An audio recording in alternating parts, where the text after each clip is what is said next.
Ngokos, jamnya kita ngobrol santai. Halo Sobat Skanala semuanya. Waduh, rasanya lama sekali kita tidak berjumpa. Karena memang Jamkos ini sudah lama sekali tidak menyapa Sobat Skanala semuanya.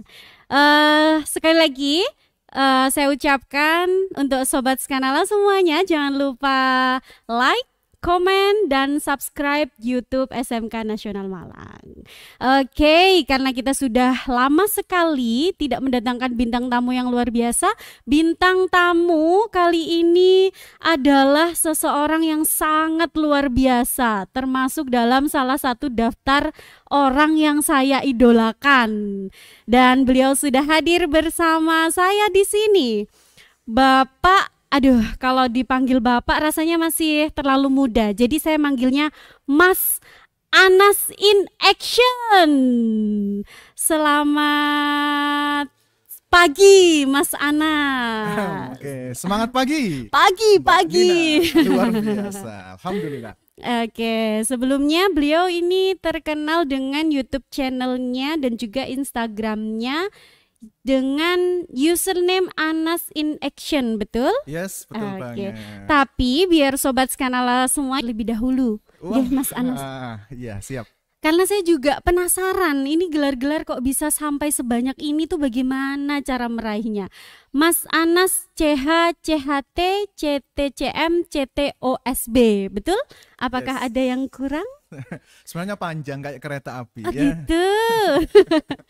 Gelar-gelar ini didapat dari mana, Mas Anas? Ya, oke. Kalau masalah gelar itu kita harus mengerti ya bahwasanya gelar itu bukan untuk gaya-gayaan sebenarnya. Cuman gelar ini sebagai pembuktian bahwasanya kita pernah ikut pelatihan-pelatihan eksklusif, menjadi motivator, menjadi public speaker. Dan gelar-gelar itu kita dapatkan dari pelatihan-pelatihan eksklusif seperti itu, Mbak Nina. Oke. Jadi Mas Anas ini terkenal sebagai motivator, public speaker, dan juga pakar hipnoterapis, betul? Yes. Iya, saya tuh penasaran tiga-tiganya kok bisa jenengan itu sangat multi talenta. Bisa jadi motivator, public speaker, pakar hipnoterapis. Apakah memang itu adalah minat dari dulu atau cita-cita atau bagaimana? Sebenarnya sejarahnya sih tidak di situ, Mbak. Saya itu basicnya adalah guru ya, guru biasa. Basicnya pendidikan bahasa Inggris. Wow. 4 tahun saya ngajar. Kemudian di situ saya terinspirasi oleh seorang motivator. Iya, Bapak Khairun Nadir sama Bapak Mario Teguh. Golden Ways. Begitu, yes. Golden Ways. Ya.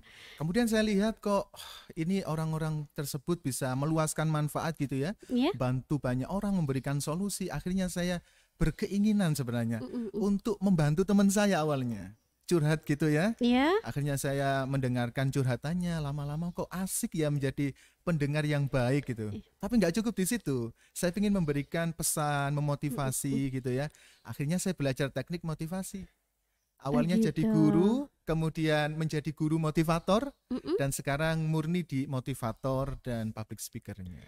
Gitu. Tentunya sudah melewati banyak hal yang tidak mudah ya untuk menjadi seperti sekarang. Betul, Mas Anas? Ya, prosesnya mungkin saya mulai dari 2011, Mbak. 2011 saya dulu menjadi ya MC gitu ya, host, asisten trainer, keliling ke kota-kota, bawakan tasnya, nyiapkan laptopnya, nata kursi peserta, begitu Mbak. Oh begitu. Akhirnya lama-lama ketularan ilmunya, ilmunya motivator, Bapak guru saya tadi itu. Akhirnya mulai saya mandiri, mengembangkan diri, ikut kelas-kelas certified yang eksklusif. Akhirnya alhamdulillah kita bisa berbagi lebih mandiri lagi. Oke. Untuk Sobat Skanala semuanya, jadi yang dilihat jangan hasilnya saja sekarang, padahal beliau ini sudah melewati proses yang memang tadi seperti yang dikatakan, jadi asisten trainer, membawakan tasnya, menata kursi dan lain-lain. Padahal menurut Mas Anas, anak muda zaman sekarang ini masih punya kesempatan yang sama ndak untuk meraih apa yang mereka inginkan seperti Mas Anas ini? Oh tentu saja sangat bisa, Mbak Nina. Kalau kita melihat anak-anak muda zaman sekarang gitu ya, itu mereka sebenarnya harus punya sebuah potensi diri yang bisa membentuk mereka menjadi anak yang sukses. Artinya mereka harus menemukan potensi dirinya terbaik itu dulu. Kemudian fokus dari hal yang kecil yang hanya mereka bisa, kemudian lebih luas, lebih besar, dan akhirnya menjadi ahli di situ. Oke. Kalau saya menyimpulkan dengan kata lain tidak boleh berhenti belajar ya Mas Anas? Betul sekali. Oke. Kemudian bagaimana awalnya Mas Anas ini tertarik pada dunia hipnoterapis? Hipnoterapis, nah ini keren banget ya. Menjadi seorang motivator public speaker ternyata nggak cukup. Ternyata kita itu harus punya keahlian bagaimana bisa merebut hati lawan bicara, memasukkan sugesti, mengenal potensi diri dan karakter manusia. Kemudian bagaimana cara kita mengenal tentang pikiran bawah sadar. Karena kalau kita hanya menasehati, memotivasi melalui pikiran sadarnya, itu nggak cukup. Harus melalui pikiran bawah sadar. Karena pikiran bawah sadar itu prosentasenya 88% mempengaruhi karakter dan kehidupan di masa depannya. Gitu. Jadi seorang public speaker secara tidak langsung itu sebenarnya bisa dikatakan sebagai hipnoterapis juga atau bagaimana? Karena mereka menghadapi banyak orang dan harus bisa menyampaikan sesuatu kepada banyak orang tersebut dengan agar bisa berterima oleh mereka gitu. Betul. Jadi begini, kalau di hipnoterapis itu kita ke arah bagaimana menerapi pikiran bawah sadar ya Kak ya. Ibaratnya begini, kalau orang hanya dimotivasi kemudian dinasihati, itu 1 hari, 2 hari udah lupa, udah hilang gitu ya. Ibaratnya udah kena angin sudah hilang. Tetapi kalau mereka masuki sugesti melalui pikiran bawah sadar itu biasanya ini awet, ini lebih lama. Message atau pesan kita, motivasi kita itu lebih lama tertanam di pikiran bawah sadar. Gitu. Nah, ini semakin menjadikan saya penasaran. Sebenarnya konsep hipnoterapis itu seperti apa? Hipnoterapis ya? Iya. Hipnoterapis itu adalah salah satu teknik bagaimana menerapi menggunakan hipnosis. Hipnosis ya? Hipnosis. Dan itu beda dengan hipnotis? Hipnosis dan hipnotis itu beda. Hipnosis itu adalah ilmu. Ilmunya itu namanya hipnosis. Kalau hipnotis itu adalah orang yang menghipnotis. Jadi pelakunya disebut hipnotis. Gitu. Apakah hipnoterapis ini, karena kita dalam dunia pendidikan SMK Nasional Malang, apakah hipnoterapis ini bisa diterapkan untuk siswa-siswi kami? Oh, sangat bisa. Karena begini, konsep dari pikiran bawah sadar ini adalah kita akan bagaimana cara kita membuat orang itu ngikut dengan kita, ya kan? Jadi mereka itu akan secara otomatis akan mengikuti perintah kita. Jadi kalau dunia pendidikan bagaimana menghadapi anak rewel gitu ya, anak susah diatur, anak yang males, anak yang kecanduan, anak yang mungkin ya pikirannya negatif dan sebagainya, ini bisa diterapi. Contohnya kalau dalam pendidikan ada namanya hypnomotivation atau hypnoteaching untuk guru. Nah ini penting, hypnoteaching untuk guru, bagaimana cara kita bisa memanfaatkan ilmu hipnosis dalam pendidikan. Ingat ya, bagaimana cara kita merebut hati siswa-siswi kita. Bagaimana kita menjadi guru idola untuk siswa kita. Betul. Kita harus tahu bahwasanya ada 3 kondisi pikiran bawah sadar anak itu terbuka. Nah ini gampang kita sugesti dan pesan kita masuk dalam pikiran bawah sadarnya. Yang pertama, dalam kondisi kaget atau terkejut. Anak kaget terkejut itu hati-hati karena pikiran bawah sadar terbuka. Contoh ada anak kecil ya, anak kita lagi main bola, tiba-tiba pulang ke rumah bolanya ditendang, masuk ke dalam rumah, kena gelas, gelasnya jatuh pecah. Apa yang dikatakan oleh emak-emak Indonesia zaman sekarang? Ini boleh saya katakan dalam bahasa Jawa ya? Monggo silakan. Pasti maknya marah itu. Maknya marah. Dasar anak nakal. Dasar anak malas. Dasar anak mirip bapaknya misalkan ya. Padahal anaknya bapaknya benar itu. Betul. Mungkin bapaknya juga sedikit begitu ya. Akhirnya kalimat-kalimat negatif, sedangkan pikiran bawah sadar kondisi terkejut terbuka. Nah, kalimat-kalimat negatif langsung masuk pikiran bawah sadar. Akhirnya dia tumbuh menjadi anak ya jadi saya ya biasa males, saya biasa nakal, wong ibu saya bilang saya nakal, males gitu. Nah yang paling betul apa? Ketika pikiran bawah sadar si anak itu terbuka, kita masukkan kalimat positif. kembali ke cerita tadi, ada bola masuk ditendang anak itu, kena gelas, gelasnya jatuh, piar pecah. Apa yang dikatakan oleh emak-emak Indonesia yang baik, yang sugestif? Semoga kamu jadi pemain bola yang hebat. Keren. Misalnya. Anak hebat, calon pemain bola internasional. Dan anak hebat adalah anak yang siap membantu orang tuanya bersih-bersih kaca. Yuk, bersih-bersih kaca, bersih-bersih. Ini gelas yang pecah. Anak hebat, anak kesayangan mama. Kemudian kalau main bola, anak hebat, atlet hebat mainnya di lapangan. Nah, akan masuk dalam pikiran bawah sadar, dia anak hebat, calon atlet internasional, bantu-bantu orang tua. Nah, dia akan tumbuh menjadi anak yang hebat. Itu satu kondisi, yaitu satu kondisi kaget dan terkejut. Ada 2 lagi loh, Mbak. Boleh yang nomor penasaran 2. kan. Nomor 2 tadi kan 1 terkejut, kaget. Iya, kaget. Yang nomor 2 adalah ketika kondisi sangat bahagia. Orang yang bahagia, sangat bahagia itu hati-hati, mudah disugesti. Contohnya seorang wanita dirayu oleh laki-laki, cantik banget, manis banget, senyumannya memabukkan saya, dan lain sebagainya. Membuat si wanita ini melayang. Hati-hati, dia gampang disugesti. Gitu. Ada juga ibu-ibu biasanya ditelepon gitu ya, kemudian dapat door prize, dapat hadiah, dapat diskon. Wah, sekian ratus juta. Iya. Ibu-ibu zaman now yang suka-suka diskon, harga-harga yang murah gitu langsung pengen beli. Tapi disuruh transfer dulu sebagai DP, tanda syarat untuk beli, ya kan? Akhirnya transfer tuh. Setelah transfer ternyata penipuan. Nah, ini adalah salah satu dampak negatif dari hipnosis menggunakan sistem pikiran bawah sadar lagi bahagia tadi. Jadi hati ya. Betul. Dan yang ketiga. Ya, mau tahu? Mau dong. Yang ketiga itu adalah kondisi sangat fokus tinggi. Konsentrasi sedang tinggi gitu ya. Sangat tinggi. Ini hati-hati juga. Karena ketika fokus lagi tinggi seperti itu gampang orang tersugesti. Contohnya ya, hati-hati ketika kita ada di misalkan transportasi umum, naik kereta, pesawat, bis dan sebagainya, tiba-tiba ada orang nepok pundak kita, Mas, sekarang jam berapa? Hati-hati ketika kita lihat jam tangan kita, kemudian kita lihat detiknya 1, 2, 3, kita dimasuki sugesti. Nah, ini hati-hati. Tiba-tiba barang-barang kita hilang, kemudian apa-apa yang berharga hilang. Jadi jangan terlalu fokus gitu ya di tempat-tempat umum, santai aja. Jadi kita tidak tercuri apapun dari diri kita. Apalagi dicuri hatinya, itu bahaya. Iya itu. Aduh, itu paling bahaya sih itu. Yes.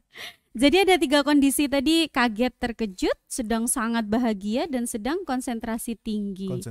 Nah, sebagai seorang guru nih, kami kan banyak Bapak Ibu guru juga di SMK Nasional Malang ini. Apakah bisa menerapkan 3 poin ini tadi di dalam kelasnya? Yes, sangat bisa. Cuman Bapak Ibu guru harus belajar tentang hypnoteaching ya, tekniknya. Bagaimana cara mengkondisikan siswa dulu, mengerti karakter-karakter dari siswa-siswinya, baru akan menerapkan ilmu tentang konsep pikiran bawah sadar tadi, menggunakan 3 kondisi tadi. Iya. Dengan kata lain memang tidak bisa dilakukan oleh sembarang orang ya, memang harus belajar terlebih dahulu seperti itu. Yes. Jadi harus tahu apa sih motifnya dulu gitu ya, alasannya dulu seperti apa, konsepnya, dan nanti targetnya seperti apa itu dipahami dulu. Karena ilmu hipnosis itu begini Mbak, ilmu hipnosis diawali dari kita mengenal dari pikiran bawah sadar dulu. Boleh saya jelaskan dari dasar ya? Iya, boleh. Hipnosis itu bukan hanya semata ilmu tidur, lupa ingatan. Bukan hanya itu. Itu adalah salah satu dari show-nya atau ibaratnya pertunjukannya. Pertunjukan hipnosis, iya. Tapi ada yang lebih luar biasa lagi, lebih hebat lagi, yaitu kita akan memprogram pikiran bawah sadar seseorang. Kita akan menginstal, memasang sebuah aplikasi termasuk semangat, bahagia, positif, hal-hal yang positif. Kita akan memasukkan itu di pikiran bawah sadar. Maka bagaimana cara memasukkannya? Kita harus tahu tekniknya. Jadi manusia itu ada 2 jenis pikiran. Yang pertama namanya pikiran sadar, yang kedua namanya pikiran bawah sadar. Kalau pikiran sadar itu gampangannya adalah panca indera kita ini. Yang kita lihat, yang kita dengar, yang kita rasakan gitu ya, yang kita cium, itu pikiran sadar. Tetapi ada sesuatu yang lebih luar biasa, yaitu pikiran bawah sadar. Contohnya apa? Pikiran bawah sadar contohnya emosi, rasa bahagia, rasa sedih, ya. Kemudian adalah semangat, malas. Ada juga gerak refleks. Nah, itu juga termasuk pikiran bawah sadar. Gerak refleks itu juga bawah sadar. Bawah sadar. Jadi bagaimana cara kita mensugesti anak, bagaimana cara kita menanamkan pesan, itu maka kita harus tekniknya dulu. Jadi kalau kita mau mensugesti anak, memotivasi mereka, dari pikiran sadar menuju pikiran bawah sadar, di tengah-tengahnya itu ada namanya filter, pembatas. Iya. Dan pembatas ini harus dibuka dulu agar sugesti bisa masuk ke dalam pikiran bawah sadar. Oh gitu. Yes. Prosesnya memang harus seperti itu ya? Harus dibuka dulu. Oh iya. Dan filter ini atau penghambat ini, penutup, ini macam-macam manusia. Ada yang tebel, ada yang biasa, ada yang tipis. Jadi kita harus tahu dulu nih anak ini tebel nggak filternya, ini standar biasa nggak atau tipis. Kita harus tahu dulu itu. Gitu. Nah, kalau udah tahu itu, maka gampang nanti membukanya, baru kita sugesti. Nah, ketika sugesti, kita harus tahu dulu kondisi anak ini. Anak ini lagi bahagia nggak? Lagi konsentrasi tinggi nggak? Lagi terkejut atau kaget nggak? Iya. Nah, itu harus kita tes dulu dengan namanya ada tes sugestivitas. Panjang ya rangkaian tekniknya. Tapi simpel sebenarnya. Coba gitu. Mbak Nina angkat tangan seperti ini. 5 jari, yang tinggi, kurang tinggi, semakin baik. Pertanyaan saya kok mau-maunya Mbak Nina angkat tangan seperti ini. Ya, berarti Mbak Nina kan mengikuti instruksi saya. Berarti itu sudah proses hipnosis, Mbak. Oh begitu. Apakah itu bisa untuk menghandle banyak orang? Banyak siswa katakan dalam satu kelas? Sebenarnya bisa ya? Yes. Itu kalau kita mensugesti banyak orang, banyak anak, itu juga ada tekniknya. Oh beda yang... beda. Karena setiap anak, setiap siswa kan punya karakter masing-masing ya. Ada yang visual, ada yang kinestetik, ada yang satunya lagi auditori. Itu kita harus tahu dulu. Nah, bagaimana caranya menggerakkan mereka semuanya? Ya berarti kita harus bisa memerankan karakter semuanya itu. Jadi kita kalau ngomong ya juga pakai kinestetik, ya juga bisa bergerak, bisa auditori bagus, visualnya bagus. Berarti kita main peran di situ. Agar semua anak itu satu frekuensi. Nah, kalau sudah satu frekuensi, sudah nyambung dengan kita, udah nyaman dengan kita, gitu? Tapi jangan ditinggal ya. Udah nyaman, udah akrab, baru mereka kita bisa sugesti dengan mudah. Oke. Kenapa saya tanyakan itu? Karena sekarang pada kenyataannya memang seorang guru pasti akan menghadapi banyak siswa dengan keadaan yang berbeda-beda. Ternyata bisa asalkan memang tahu tekniknya itu tadi ya. Oke. Sebelum ke pertanyaan selanjutnya, saya tuh pengen tahu Mas Anas ini dulu kalau sebagai siswa apakah termasuk yang sangat semangat, sangat rajin atau bagaimana kok bisa sampai sekarang sukses seperti ini? Nah, ini menarik ya. Sebenarnya ini kalau saya jawab itu memang kontradiktif ya, kebalikannya dari sekarang. Yes, saya dulu tuh kecil anak terakhir, paling dimanja, terakhir, anak emas. Ya. Wow. Semuanya sudah diturutin orang tua. Oh iya. Akhirnya manja banget. Nah, ketika saya manja begitu, semuanya itu orang tua yang ngatur gitu ya. Saya tinggal minta apapun, begitu biasanya. Nyaman lah ya nyaman hidupnya. Banget, yes. Nah di situ saya menjadi pribadi yang tidak bertanggung jawab pada diri sendiri, karena semua yang ngerjakan orang tua kan gitu. Suatu ketika saya menjadi anak yang minder, karena melihat teman-teman saya sudah mandiri, sudah bisa begini begitu, saya belum bisa. Bahkan ketika saya masuk SMA, saya itu duduk paling belakang, Mbak. Minder banget, malu banget gitu, karena saya mungkin gak punya kompetensi yang banyak, tapi saya ranking 2 dari belakang ke dalam. Astagfirullahaladzim. Mungkin gak punya. Ya, itu terkejut saya barusan. Tampak hati-hati di sugesti. Iya. Nah, lalu kemudian saya itu tipe anak yang pemalu juga. Anak yang misalkan ada orang asing gitu mau masuk rumah, ketok pintu, di situ nggak ada orang tua, langsung saya masuk ke kamar tidur, saya kunci kamar tidurnya, saya pakai selimut, tutup mata tidur saya, karena saya gimana ya, malu banget lihat orang itu, apalagi orang asing. Rasa percaya dirinya sangat kurang. Sangat kurang, minus banget.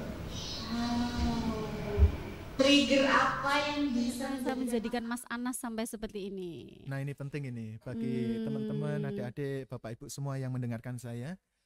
Ketika itu ada sebuah trigger yang mengagetkan saya di dunia ini, ketika meninggalnya seorang ibu saya, malaikat saya itu ya. Beliau wafat, akhirnya orang yang paling menyayangi saya sudah nggak ada. Di sini saya harus bisa bertahan hidup sendiri, kemudian saya pergi ke Jakarta juga gitu ya, untuk mencari nafkah, bekerja begitu ya, membangun karir, sampai jual motor saya untuk pergi ke Jakarta. Dan di situ saya nggak sukses di Jakarta. Saya balik lagi melihat kuliah saya juga belum tuntas gitu ya. Iya. Harus saya selesaikan skripsi dan sebagainya waktu S1 dulu. Ya saya lakukan semuanya, kemudian saya belajar sama orang-orang yang mandiri, termasuk guru saya motivator tadi. Bagaimana cara teknik kita bertahan hidup, bagaimana kita berkomunikasi dengan orang, karena saya harus mempelajari kecerdasan termasuk IQ ya. Ada EQ, ada SQ, ada FQ gitu ya. IQ, intelligent quotient, kecerdasan otak kita, EQ, emotional quotient, sosial dengan masyarakat, ada juga SQ, spiritual quotient, bagaimana kedekatan kita dengan Tuhan, keyakinan, dan tentunya FQ, financial quotient, bagaimana dalam manajemen keuangan dan sebagainya. Saya belajar banyak hal di situ, dan alhamdulillah ketika saya mempelajari banyak hal di situ, saya tiba-tiba bisa membangun diri saya, menjadi diri saya mandiri, tidak banyak bergantung pada orang, kemudian suka berbagi, suka sharing, dan akhirnya saya belajar terus sampai sekarang. Gitu. Iya, never stop learning. Titik baliknya adalah kehilangan sosok malaikat. Yes. Yang itu yang membalikkan saya 108 derajat, seorang Anas yang manja menjadi Anas yang alhamdulillah bisa belajar tentang kemandirian. Dan akhirnya ada di depan sobat skandal semuanya, Mas Anas yang memiliki gelar begitu banyak. Seorang motivator, seorang public speaker, dan pakar hipnoterapis yang luar biasa. Amin. Berarti tidak salah dong ya saya mengagumi Mas Anas ini. Ya, kita itu memang harus punya idola, Mbak. Apalagi kalau kita pengen bisa menjadi diri yang lebih baik, itu kita wajib punya idola. Artinya kita bisa meniru orang yang lebih sukses dari kita. Betul. Skillnya, wawasannya, kemampuannya, hobinya, aktivitas dan lain sebagainya. Karena di dunia ini teman-teman ya, para pendengar semuanya, kita di dunia ini sebenarnya terbentuk dari sahabat kita, terbentuk dari guru kita, terbentuk dari orang tua kita. Bayangkan kalau kita tidak ada orang-orang di sekitar kita seperti itu, ya kita nggak akan bisa bertumbuh. Betul. Dan kebanyakan orang itu membandingkan dirinya dengan orang lain. Orang lain jago lebih pintar, jago lebih cantik, jago lebih kaya, jauh lebih hebat daripada saya. Sebenarnya itu adalah pola pikir yang menurut saya harus diluruskan. Kita itu nggak boleh membandingkan diri kita dengan orang lain. Yang kita bandingkan adalah diri kita lebih baik daripada diri kita yang kemarin. Betul.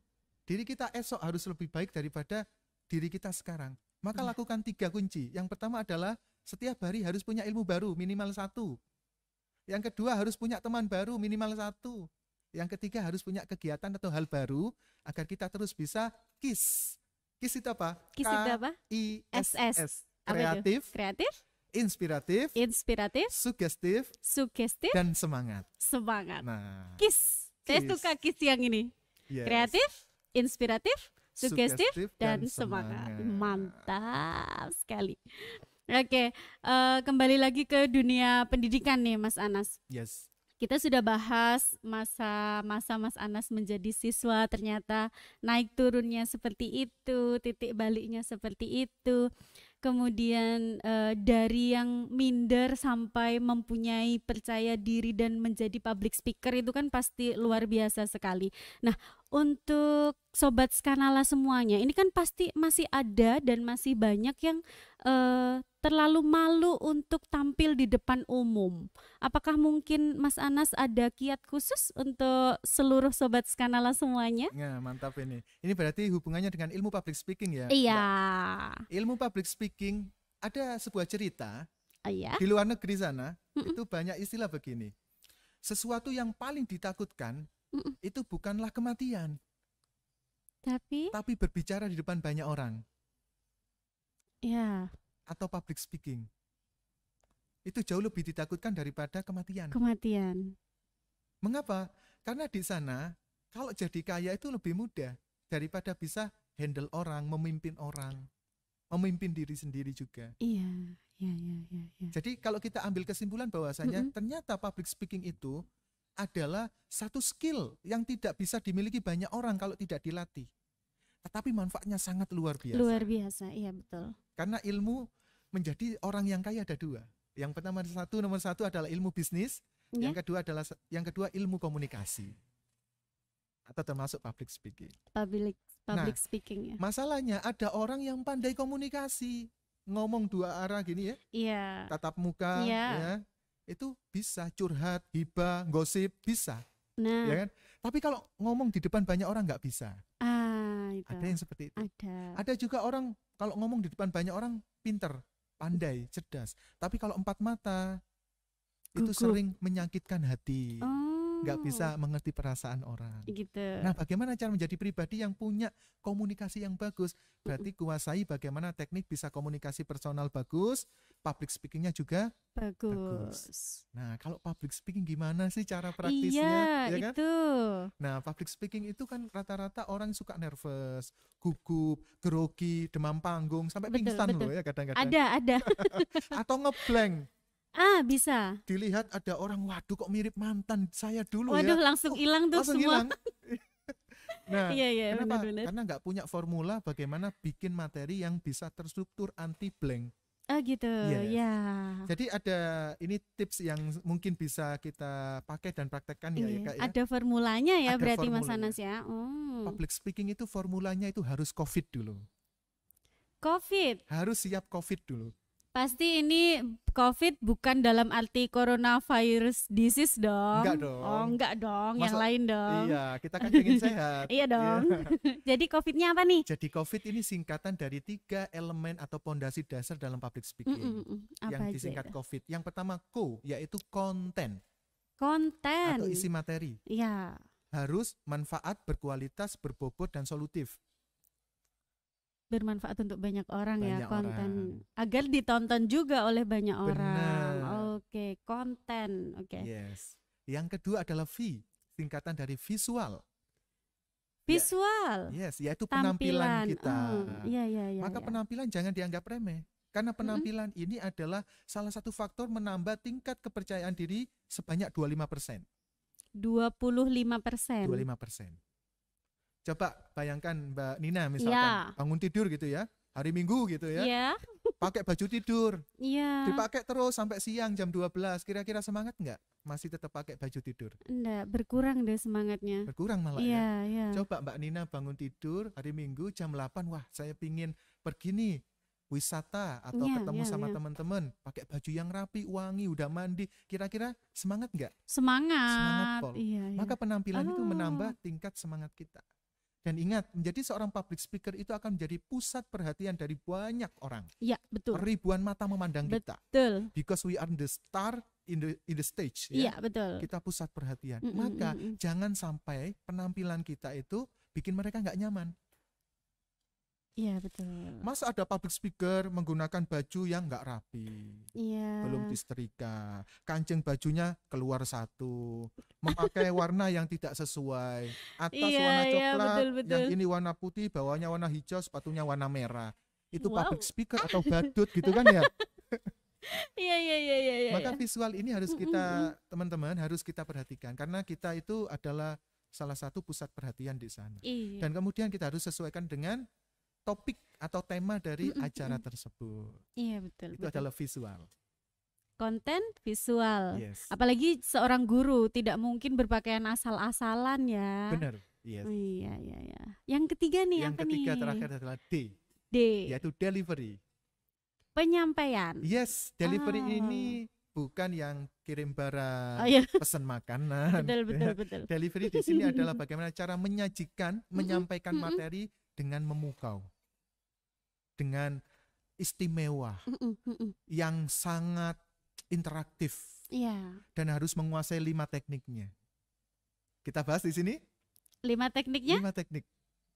Boleh dibocorkan kepada Sobat Skanala? Yes, biar kita belajar banyak ya, kita saling sharing ya. Kita minta ilmunya Mas Anas, kita curi ilmunya kali ini. Wah. Sebanyak-banyaknya. Nggak apa-apa kan mencuri ilmu? Yes. Yang tidak boleh tadi kan mencuri hati, betul? Iya. ini saya nggak bisa jawab kalau masalah itu ya. Gitu. Itu nanti di belakang panggung ya. Gitu, oke. Nah, jadi kalau kita ingin menjadi public speaker yang delivery-nya menyenangkan, memukau, kita harus kuasai 5 teknik.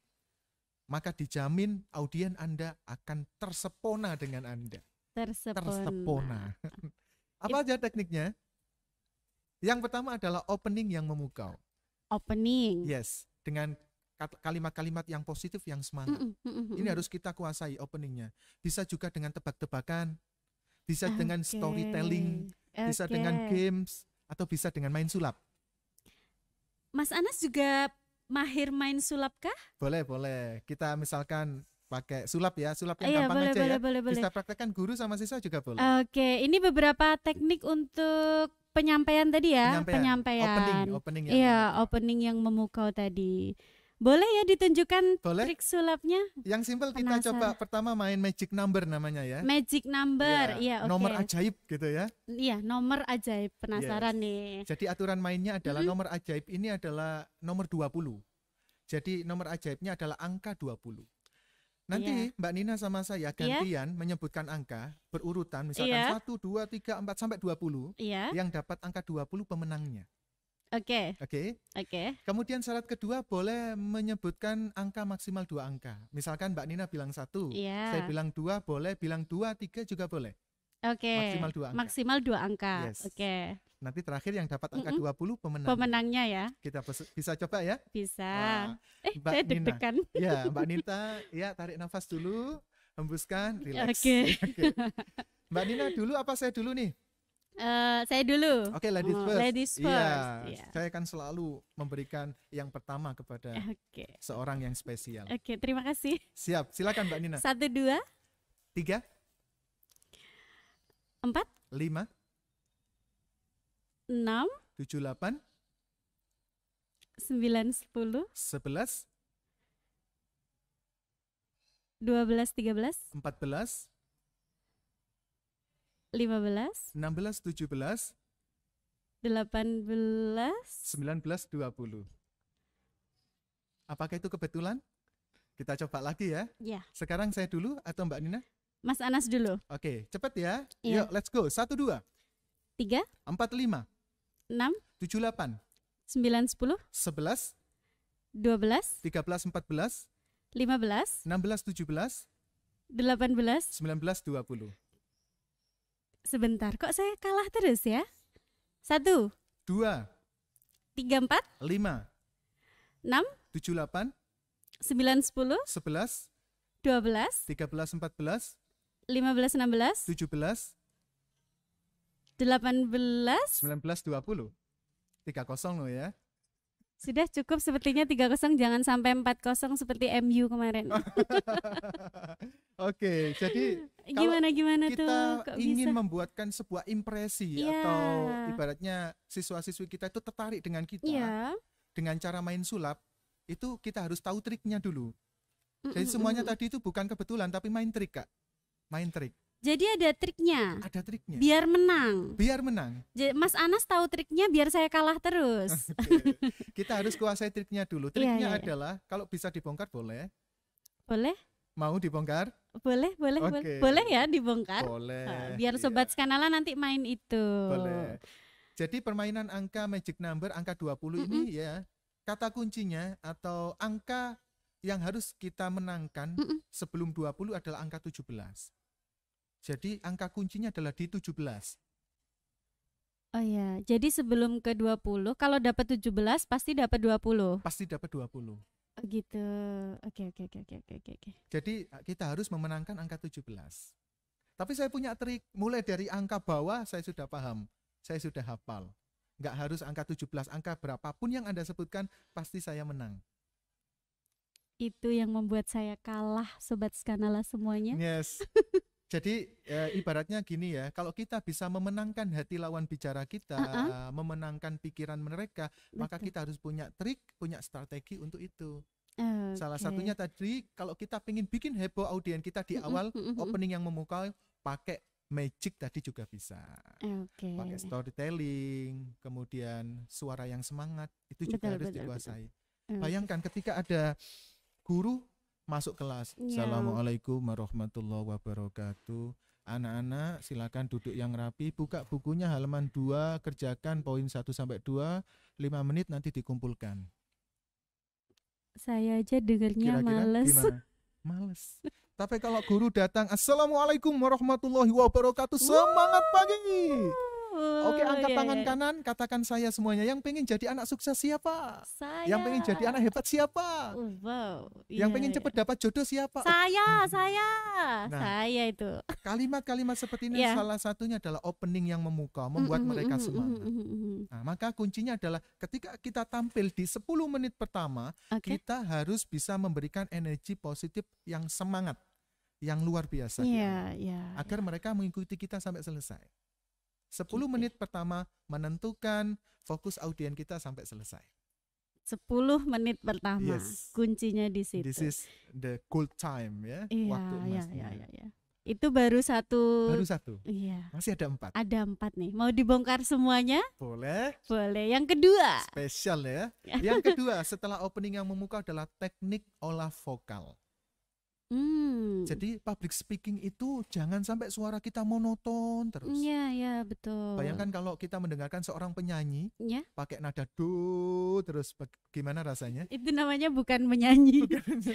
Hambar kan? Iya. Sama. Kita berbicara dalam public speaking sama halnya kita menjadi seorang penyanyi, kita bisa membawakan nada. Jadi bisa membawa mood yang bahagia, bisa membawa mood yang sedih, bisa membawa mood yang semangat. Seperti itu. Maka kita harus mengenal ada teknik olah vokal. Ada 3 jenis nada suara dalam public speaking. Yang pertama adalah nada naik. Yang kedua adalah nada datar. Saya tebak nih yang ketiga. Yang ketiga adalah pasti nada turun. Habis naik kemudian turun ya. Maka itu harus kita kuasai. Nada naik itu untuk opening tadi. Yang semangat yang tadi yang positif. Nada datar untuk menjelaskan materi kita secara detail, yang jelas, yang gamblang. Dan 3 nada turun biasanya untuk renungan, motivasi, relaksasi, evaluasi juga bisa. Nah ini penting. Karena nggak mungkin dong kita pakai nasihat pakai nada naik gitu kan, nggak mungkin. Anak-anakku sekalian, kalian harus sadar, harus bangkit, kan nggak mungkin kan? Berarti pakai nada turun. Anak-anakku sekalian, tarik nafas, hembuskan, bayangkan 10 tahun ke depan kalian menjadi anak yang sangat sukses, luar biasa. Ini lebih masuk. Betul. Maka menyesuaikan nada itu wajib dalam public speaking. Jadi kita harus bisa praktek 3 nada. Secara tidak langsung guru itu juga public speaker kan ya Mas Anas ya. Betul sekali. Jadi setidaknya memang harus menguasai trik-trik ini tadi ya. Sangat disarankan. Oke, luar biasa sekali. Bapak Ibu guru SMK Nasional Malang, sudahkah Anda menguasai trik-trik ini? Baru 2 ini tadi. Yang 3 mau dibongkar di sini atau? Boleh. Nomor 3 ini lebih keren sebenarnya, lebih amazing. Apa nih? Yaitu bagaimana bikin konten atau materi anti blank, anti ngantuk, anti belibet, anti tidak terstruktur. Dengan cara apa? Pakai formula 2W1H. Biasanya kan 5W1H tuh. 5W1H. Ya, kalau ini? Kalau ini cukup 2W1H. Apa tuh? Yang pertama adalah W pertama yaitu why. Yang kedua what. Yang ketiga how to. Yes. Kenapa, apa, bagaimana. Yes. Kenapa, apa, dan bagaimana. Nah, kenapa atau why ini, mengapa? Ini bikin orang penasaran dulu. Jadi kalau kita public speaking di awal jangan langsung berikan materi. Bikin sesuatu yang buat orang, wah keren ya, wah dahsyat ya, wah apa ini, saya penasaran. Nah ini seperti itu. Contoh, bikin why pertama. 5 trik sukses diet turun 10 kg dalam waktu 1 minggu. Iya tuh, penasaran tuh pasti orang-orang. Iya. Nah, kita bikin penasaran di awal. Orang akan wah, takjub, wah ini seperti apa ya, gimana caranya. Nah, kalau orang sudah punya penasaran yang tinggi, mereka akan terus fokus sama kita, mengikuti sampai selesai kan gitu. Why, betul. Kemudian yang kedua adalah what. What itu fungsinya adalah menjelaskan materi secara detail. Jadi kita jelaskan tentang teori hidup sehat, ya pola hidup sehat tadi, nutrisi dan lain sebagainya kita jelaskan secara detail. Berhubungan dengan fakta, informasi dan sebagainya. Kita jelaskan agar rasa penasaran tentang keilmuan diet terjawab semuanya. Dan terakhir adalah how to. How to ini adalah tips-tipsnya tadi. Kita berikan di akhir.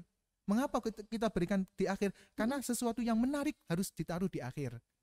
Karena rata-rata audien kita, penonton kita, siswa-siswi kita kalau kita mendengarkan sesuatu itu kalau di akhir kan kadang-kadang ngantuk, udah lemes, udah capek, udah boring kan. Tapi kalau dikasih tips-tips di belakang, mereka semakin semangat. Dan ini that is the point. Dan gimana cara bikin judul konten yang menarik? Ada 3. Ada lagi 3. Ada, lengkap. Sudah banyak sekali loh ini tadi, mulai dari COVID tadi ya yang pertama. Yes. Ini menjelaskan yang delivery aja ini kan delivery ini tadi. Aja. Iya. Banyak, iya. Apalagi yang 3 barusan ini tadi? Ada 3 tadi ya. Iya. Bikin judul materi yang wow. Wow, yang menarik ya. Yang menarik. Pertama, kasih angka di awal. 5 tips menjadi anak prestasi. Oh gitu. Yes. Karena orang pada umumnya itu kalau lihat angka, itu akan rasa penasarannya tinggi. 5 tips, wah apa aja 5 tipsnya ini? 5 cara, 5 strategi, 5 rumus, 5 sugesti. Nah itu mereka akan biasanya itu amazing dengan hal-hal seperti ini. Mereka suka sekali. Yang kedua, cara bikin materi yang wow adalah kasih durasi waktu yang jelas di akhir kalimat. 5 tips diet turun 10 kg dalam waktu 1 minggu. Dalam waktu 1 minggunya ini harus ditonjolkan. Batasan waktu yang jelas harus ditonjolkan karena targetnya spesifik dan jelas. Iya, betul. 2 cara merebut hati kekasih kita dalam waktu 1 malam. 1 malam ya. Iya. Ini dibahas. Gitu. Angka yang pertama dan juga durasinya di akhir. Yang ketiga? Yang ketiga ini menarik. Boleh dicoba. Tapi harus ada filter juga ya. Harus dipertimbangkan dulu. Kita bikin judul yang out of the box, anti mainstream, tidak biasanya. Contoh ya. Contoh. Kalau bapak ibu biasanya orang-orang yang dewasa itu menggunakan judul seperti ini. 2 tips cara ampuh poligami yang baik dan benar dan disetujui oleh istri. Wow. Tips yang pertama adalah kasih 3 kunci. 1 kunci mobil, 2 kunci rumah, 3 kunci password ATM-nya. Wah. Ini bisa dicoba untuk bapak-bapak di rumah semuanya. Bikin judul yang wow, yang anti mainstream, yang bikin orang itu langsung wah kok keren banget, kok aneh ya, kok unik. Karena orang pada dasarnya warga Indonesia zaman now ya, itu kalau lihat hal-hal yang tidak di luar istilahnya di luar out of the box ya, yang spesial gitu mereka semakin tertarik. Di luar viral. Kewajaran ya, tidak pada umumnya gitu. Tapi ambil yang sisi positif ya Kak ya. Jangan yang negatif. Banyak orang populer karena viral yang negatif dan juga banyak orang populer karena viral yang positif. Kita ambil yang positif aja. Coba bayangkan kita membawakan topik-topik yang menarik seperti ini. Wah, dari topik judulnya aja sudah mereka tertarik ya, apalagi mendengarkan public speaking-nya itu jauh lebih keren. Wah luar biasa sekali. Ini tadi dari 5 baru dapat 3. Baru 3. Iya, yang 2 kalau penasaran mungkin bisa dilihat di YouTube-nya Mas Anas ada. Banyak tips-tips sekali. Untuk tips ini tadi. Iya, YouTube-nya Mas Anas tadi Anas in Action, betul. Atau mau ikut pelatihan lebih lengkap juga ada. Wow. Offline ada, online ada, privat ada, in-house juga ada. Gitu. Mungkin Bapak Ibu guru yang ingin belajar cara hypnoteaching ya? Hypnoteaching bisa. Pelatihan untuk Bapak Ibu gurunya agar bisa mengelola kelas lebih baik gitu ya? Manajemen kelas yang menyenangkan, betul. Ini saya tidak promosi ya Kak, tapi informasi yang penting. Iya. Informasi apalagi informasi yang baik memang harus dibagikan. Iya. Oke, luar biasa sekali sebagai public speaker. Tadi kita sudah bahas hipnoterapis, public speaking juga sudah. Saya ingatkan lagi tipsnya tadi yang 2 tertinggal di YouTube-nya Mas Anas in Action. Siap. Oke. Mas Anas, kalau boleh tahu, apakah public speaking sudah menjadi hobinya Mas Anas atau mungkin Mas Anas punya hobi yang lain? Ya, kalau public speaking itu memang karena saya sudah kebiasaan ya Kak, Iya. Biasanya mulai dulu ngajar di sekolah, kemudian jadi MC, jadi host, atau saya di bidang marketing waktu itu. Oh, pernah juga? Yes, saya pernah Mbak. Oke. Karena ilmu marketing juga ilmu yang luar biasa. Kita bisa bagaimana menguasai pelanggan, bagaimana cara merebut hati mereka, bagaimana teknik closing itu penting. Menjadi guru itu harus bisa menjual dirinya juga. Iya. Personal brandingnya itu harus dibangun. Betul. Ya kan? Betul. Iya. Kalau kita nggak punya personal branding yang kuat, maka orang itu akan menganggap kita biasa dan sama dengan orang kebanyakan. Iya. Nggak ada yang unik, nggak ada kelebihan atau nilai plus. Maka kita harus bisa menjual diri kita, how to sell ourselves ya, seperti personal branding kita. Betul. Dan harus out of the box ya. Kalau bisa istimewa dan unik. Iya, Yes. tidak boleh sama atau biasa-biasa saja gitu. Jadi guru juga harus luar biasa personal brandingnya. Benar banget. Oke. Bapak Ibu guru, pengajar, tutor, tentor harus bisa menguasai teknik personal branding. Iya. Bayangkan kalau Anda dikenal menjadi guru yang istimewa, Iya. guru yang menguasai skill yang tidak dikuasai guru-guru yang lain. Nah, ini Anda akan jadi panutan atau idola yang luar biasa nantinya. Betul. Oke, kembali lagi tadi hobinya Mas Anas apa? Iya. Sudah jadi public speaking juga termasuk hobi dong, sudah. Public speaking itu awalnya dulu mungkin kuasa Tuhan, saya diberikan bibir ya, lidah yang agak ceriwis memang ya. Tapi itu jalannya dulu kan saya ketika ibu saya wafat nggak ada. Iya. Itu kan saya belajar sama orang, saya ikut menjadi asisten yang bawakan koper kemana-mana begitu. Kemudian lama-kelamaan saya terbiasa itu berhubungan dengan banyak orang. Akhirnya akhirnya dari kebiasaan ini menjadi sebuah karakter pada diri saya.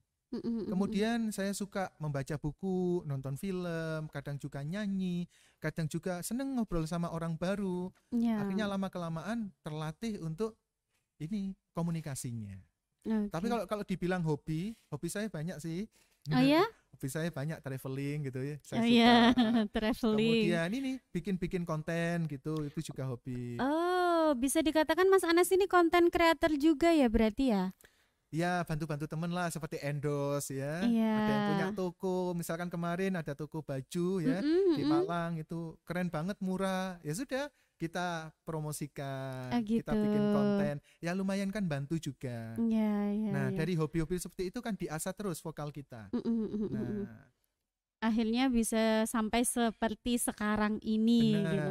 Tapi dengar-dengar Mas Anas ini juga desainer untuk desain mungkin grafis. Ya. Yes. Saya dulu hobinya gambar Kak, dari kecil. Hobinya saya dulu gambar. Masih gambar di kertas HVS gitu, kertas fotokopian. Saya gambar ada Dragon Ball, ada gitu. ada ya Sailor Moon dan kartun ya. Kartun anime yang dulu itu. Setelah saya gambar saya fotokopi. Kemudian saya jual sama teman-teman saya. Jiwa bisnis dari kecil. Entrepreneurnya saya latih dari kecil. Iya. Yang dulu fotokopi cuman Rp50, saya jual 150, lumayan. Iya. Ke teman-teman. Nah, habis dari hobi itu, kemudian berkembang ketika saya di SMA suka multimedia, desain grafis gitu. Misalkan ganti wajah orang, ganti background. Lama-lama kemudian lumayan. Teman-teman saya kalau ada tugas multimedia desain gitu, nitip ke saya. Nanti tugasku ya. Nanti tolong dibikinkan, nanti saya traktir di kantin gitu. Wah, dulu sudah seneng ya bayarnya traktir di kantin traktir gitu. Dulu seneng, iya. Kemudian akhirnya mengembang kepada ini desain, misalkan dibutuhkan membuat banner, poster, cover buku, kartu nama. Nah itu saya belajar layout, desain, dan sempat saya kerja di percetakan waktu di Jakarta itu.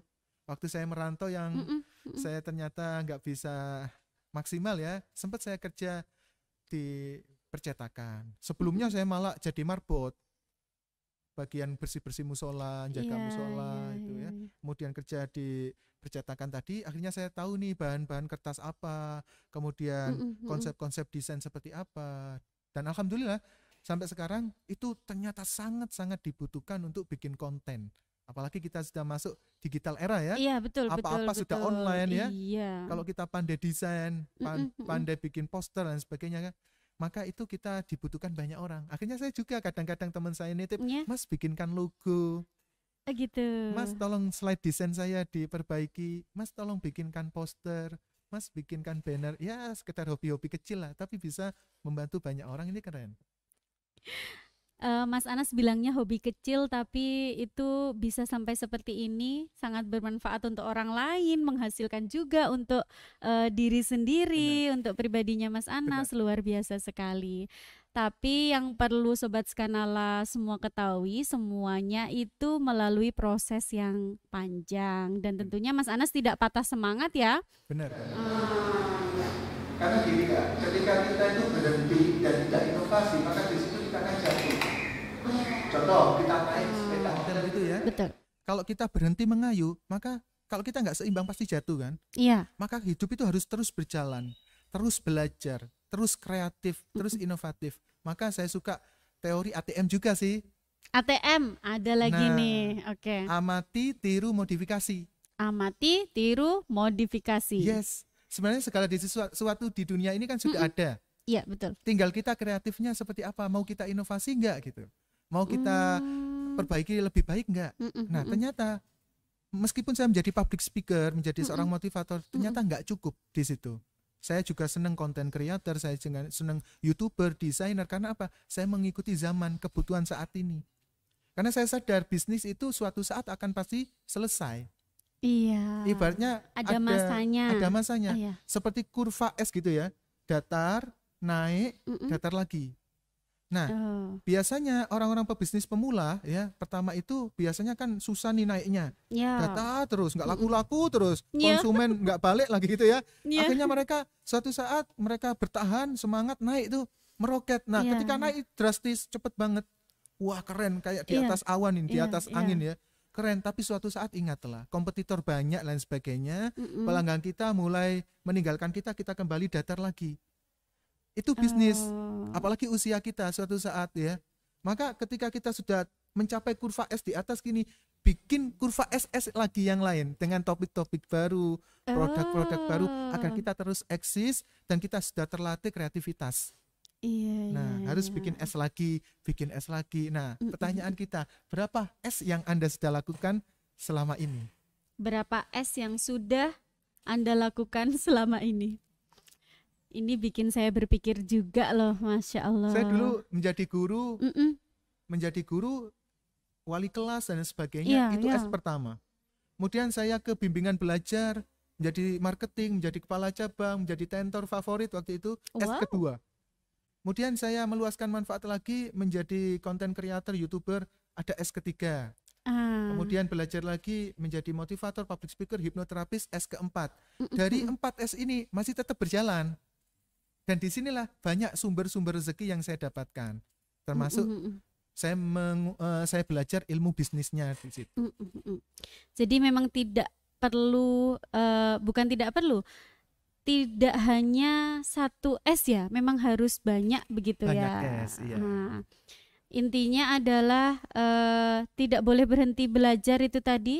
Atau dengan kata lain, boleh enggak saya katakan kalau kita harus punya target di dalam hidup kita itu? Benar banget. Target itu adalah bagaimana kita bisa merealisasikan. Artinya ada sesuatu yang akan menghukum kita kalau kita tidak sampai pada suatu itu, yaitu namanya target. Dan target itu harus ditulis dengan jelas, apa saja, spesifik, dan juga dengan batasan waktu yang jelas. Gitu. Kita nggak boleh bikin gini, aku pengen jago bahasa Inggris dalam waktu 1 tahun. Dalam waktu 1 tahun itu nggak jelas, belum spesifik. 1 tahun gitu. Kapan itu? Maka kita kalau bisa, saya pengen jago bahasa Inggris nanti tanggal 17 September. Jadi kita langsung ada wah sebelum 17 nih. Nah, itu kan minggu-minggu sebelumnya harus kita belajar lebih keras, lebih cerdas. Kita harus berkualitas belajarnya agar tanggal 17 ini sukses. Seperti itu, harus punya target. Jangan bilang gini, nanti saya pengen jadi dokter spesialis kandungan contoh. Kapan itu? Ya kita harus prediksi, oh nanti saya kuliahnya dan sebagainya, lulusnya kapan, kemudian buka praktek kapan. Itu kita harus punya yang namanya pohon impian. Wow, iya ya, pohon impian. Pohon impian.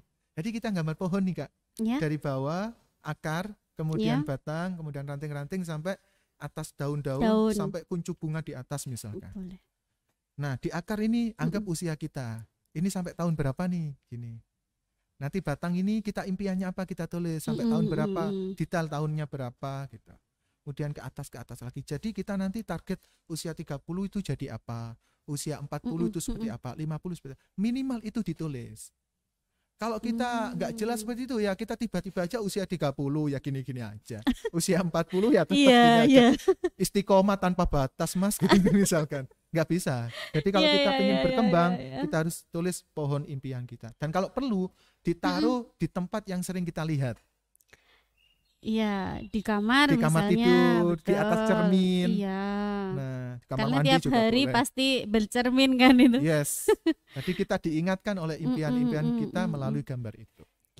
Tapi kan ini menurut pengalaman saya pribadi ya, banyak yang anak-anak sekarang itu impiannya cuman gini, cita-citanya apa? Jadi orang sukses gitu. Yes. Tapi ketika ditanya, menurutmu sukses itu seperti apa? Mereka itu tidak bisa jawab gitu. Yes. Menurut Mas Anas, gimana nih cara menumbuhkan semangat atau memberikan mereka motivasi agar mereka itu tahu impian mereka itu mau jadi apa nantinya, cara meraihnya seperti apa gitu. Ada tips khusus nggak dari Mas Anas biar kami Bapak Ibu guru tuh bisa mengarahkan mereka? Ya benar. Jadi rata-rata kebanyakan siswa-siswi ya di Indonesia itu kalau ditanya apa sih sukses, ya mereka kadang nggak bisa mendetailkan arti sukses. Kamu pengen jadi apa? Jadi orang sukses. Sukses seperti apa? Karena sukses itu relatif. Betul. Ya kan? Ada orang kerja dapat gaji sukses, kerja dapat hasil gajian. Iya. Ada guru melamar kerja masuk jadi misalkan apa itu yang diibaratkan saya pengen kerjanya jadi presenter. Iya. Guru masuk presenter, alhamdulillah sukses, saya guru juga, ya juga seorang presenter juga, ya. Sukses itu relatif.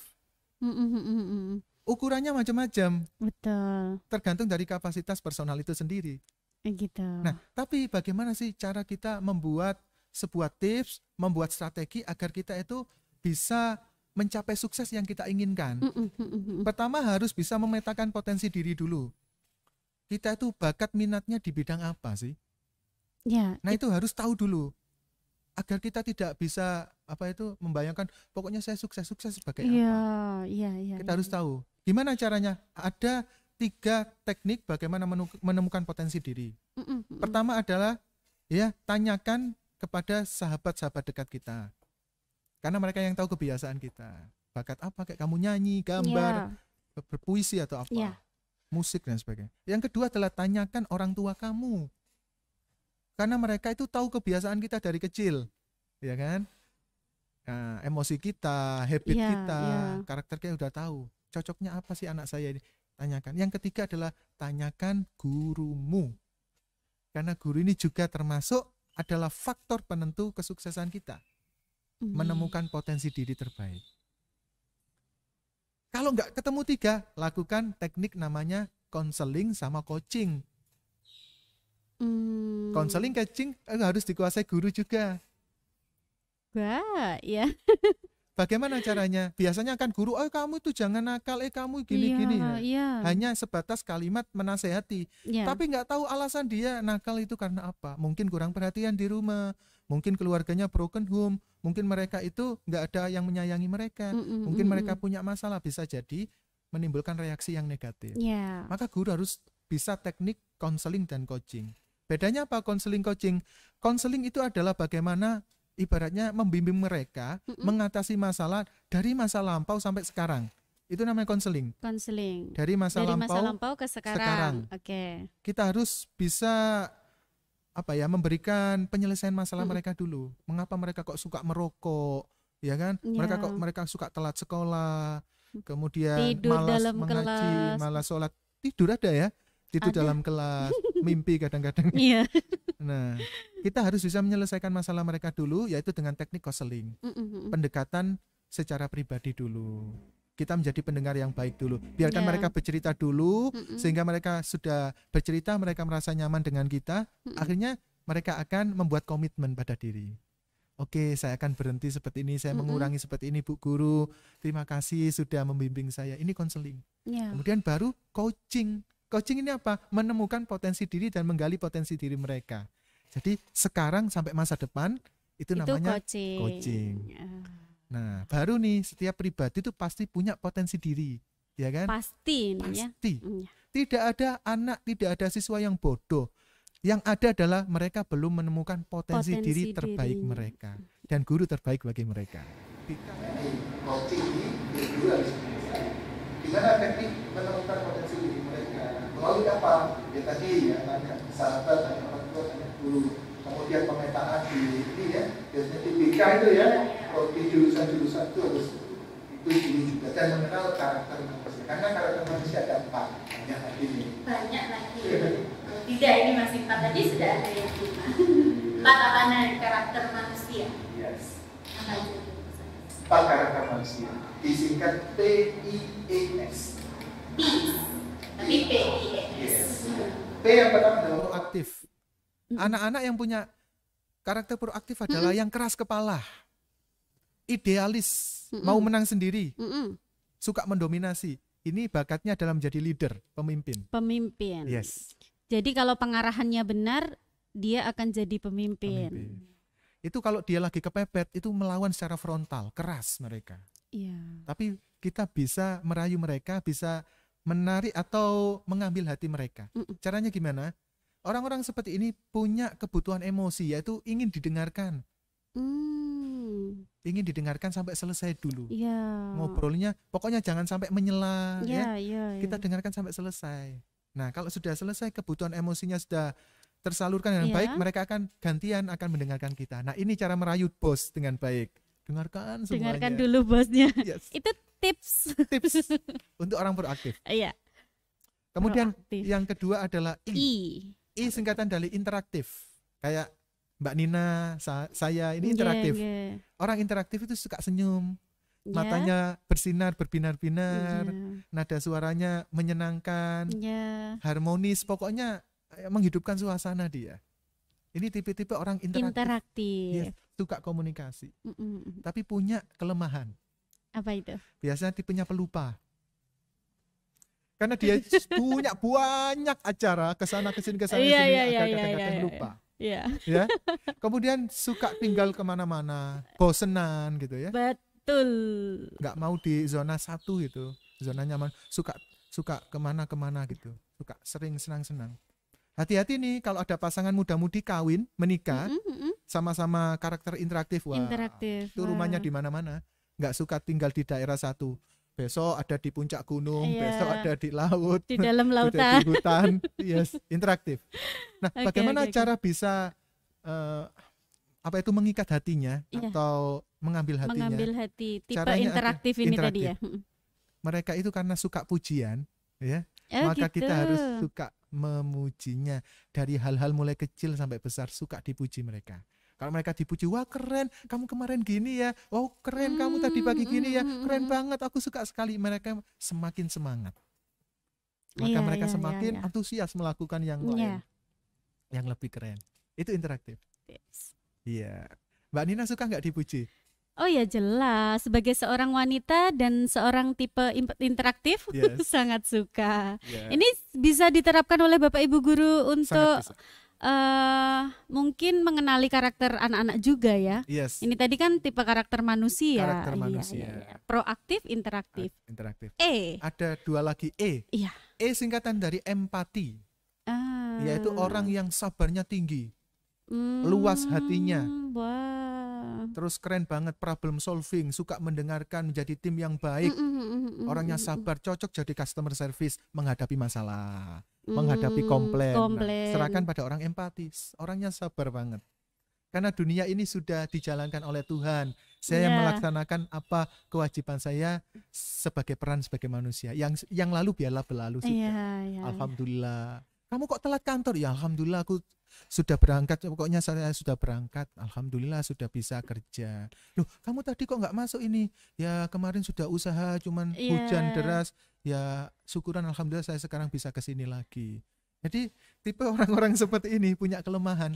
Iya. Kelemahannya adalah slow respon, lemot, atau kurang greget. Iya. Di semuanya tenang gitu. Kurang satset kalau kata anak sekarang. Kurang cak-cak. Santai aja. Santai, woles gitu ya. Iya. Ayo buruan ini jam 7 mau masuk ini. Ya santai, yang penting sudah berangkat nggak apa-apa. Nanti kalau telat sudah takdirnya. Paling kalau telat dimarahin gitu aja. Tapi beliau suka pendamai. Ya sudahlah nggak apa-apa. Ya sudahlah dimaafkan. Ya sudahlah. Ya, bisa menengahi. Ya, itu orang empati. Cara mengambil hatinya bagaimana? Cara mengambil hatinya, orang empati ini mereka itu harus didampingi. Harus didampingi kemudian dikasih semangat. Karena mereka sebenarnya butuh menjadi orang yang aktif. Oke. Oh, kalau temannya semangat, dia ikut semangat. Ya. Iya. Temannya positif, dia ikut positif. Karena virus menular itu adalah virus semangat dan virus malas. Itu cepat menular. Nah, maka kita tergantung dari teman kita. Kalau teman kita semangat, biasanya kita juga semangat. Mereka malas, kita malas. Maka orang empati itu harus didampingi orang-orang yang semangat-semangat tadi. Iya. Ayo gerak cepat, ayo action. Nah, itu empati, Mbak. Peace, P-I-E-S, S-nya apa nih? S yang terakhir adalah sistematik. Ini berhubungan dengan angka, logikanya tinggi, berhubungan dengan data. Hati-hati nih ya, orang-orang seperti ini ingatannya itu tajam, Mbak. Jangan sampai punya masalah sama orang sistematik bisa dihafal sampai 7 keturunan. Gitu. Apalagi punya hutang. Wah. Dan hutang cinta, wah bahaya. Waduh. Dan hutang sayang, hati-hati Aduh. Sistematik. Semuanya diukur, dihitung. Jadi orang-orang seperti ini cocoknya menjadi bendahara, menjadi keuangan akuntan itu cocok. Guru matematika, otak kiri gitu ya. Oh gitu. Jadi bahayanya ada bahayanya sih ketika laporan semuanya ada laporan yang wah ini kok kurang 2.000 kemana 2.000-nya ditanyakan Mbak. Loh tadi itu dibuat parkir. Coba minta notanya tanda tangan parkirnya siapa. Nah siapa? Aduh. Jadi setiap karakter itu punya kelemahan masing-masing pasti. Yes. Tapi tinggal bagaimana cara mengambil hatinya. Iya. Caranya gimana? Ya kita akan ibaratnya menjawab apapun yang dia minta dengan sesuai dengan data dan fakta. Sesuai dengan SOP.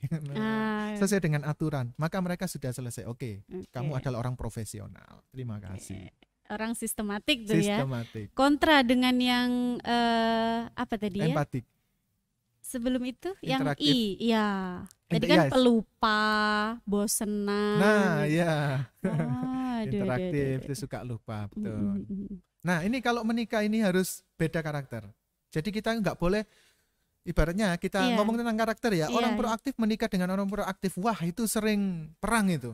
Karena mereka idealis masing-masing, iya kan? Iya, nggak mau kalah semuanya. Iya, mau menang sendiri. Aduh. Iya. Oke, sudah banyak sekali ilmu yang didapat dari Mas Anas hari ini, luar biasa sekali. Terakhir mungkin ya Mas Anas, boleh di-share ke teman-teman Sobat Skanala semuanya. Pesan Mas Anas untuk Sobat Skanala, siswa-siswi SMK Nasional Malang, agar mereka itu memiliki semangat belajar yang konsisten, agar nggak timbul rasa malas dan tidak sering terlambat dan lain-lain. Apa tuh pesannya Mas Anas? Untuk adik-adik saya yang hebat dari SMK Nasional Malang ya, ingat manusia itu hidupnya cuma sekali, ya. Maka kalau bisa wajib sukses teman-teman. Karena apa? Kita tidak ada pilihan lain lagi. Kalau kita menjadi orang yang biasa, maka kita akan ditinggal oleh orang-orang hebat di luar sana. Maka ciptakan sesuatu yang luar biasa dalam hidup ini. Karena Thomas Alva Edison pernah gagal sebanyak 9.999 kali dalam menemukan sebuah penemuan, yaitu lampu menyala. Tapi dia tidak pernah mengatakan, saya tidak pernah gagal. Saya nggak pernah gagal. Tapi saya menemukan cara yang gagal dalam menemukan lampu sebanyak 9.999 kali. Maka teman-teman sekalian, kalau Anda pengen menjadi pemenang, please, Jangan pernah sia-siakan masa depan. Dan ingat, ada satu pesan dalam bahasa Inggris mengatakan, you are the designer of your future. Please design as best you can of your future. Anda adalah desainer untuk masa depan Anda. Maka desainkan masa depan Anda terbaik mulai saat ini. Dan ingat, mulai dari yang kecil, kemudian fokus, yakin, dan doa yang kuat agar menggapai sukses Anda. Dan teman-teman, sukses sendiri itu biasa, sukses bersama-sama luar biasa. Semoga Anda bisa menjadi orang-orang hebat di kemudian hari. Amin ya Rabbal Alamin. Anas in action. Amin, amin ya Robbal Alamin, luar biasa sekali. Mas Anas, sebenarnya saya tidak ingin mengakhiri perbincangan ini karena ilmunya luar biasa banyak sekali. Tapi mungkin untuk teman-teman semuanya bisa menyerap semua ilmu tadi di sosial medianya Mas Anas. Ada YouTube, Instagram, TikTok juga ada, Facebook, seluruh media sosial dengan username atau nickname-nya Anas in Action. Semuanya. Oke, luar biasa. Mas Anas, terima kasih banyak sudah mampir ke Jamkosnya Skanala. Terima kasih Jamkos, luar biasa.